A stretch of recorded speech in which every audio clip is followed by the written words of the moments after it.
इन्द्रियाणि मनोबुद्धिस् इन्द्रियाणि मनोबुद्धिस् सत्त्वं तेजो बलं धृतिः सत्त्वं तेजो बलं धृतिः वासुदेवात्मकान्याहुः वासुदेवात्मकान्याहुः क्षेत्रं क्षेत्रज्ञ एव च क्षेत्रं क्षेत्रज्ञ एव च इन्द्रियाणि मनोबुद्धिस् सत्त्वं तेजो बलं धृतिः वासुदेवात्मकान्याहुः क्षेत्रं क्षेत्रज्ञ एव च सर्वागमानामाचारः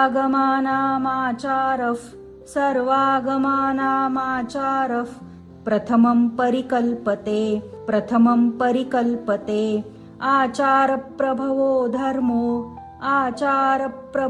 धर्मो धर्मस्यप् प्रभुरच्युतः सर्वागमानामाचारः प्रथमं परिकल्पते आचारप्रभवो धर्मस्यप् प्रभुरच्युतः ऋषयः पितरो देवा महाभूतानि धातवः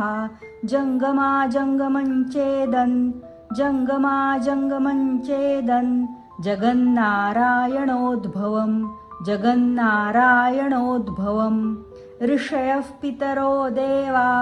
महाभूतानि धातवः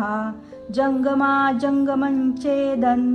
जगन्नारायणोद्भवम् इन्द्रियाणि मनोबुद्धिस् सत्त्वं तेजो बलं धृतिः वासुदेवात्मकान्याहुः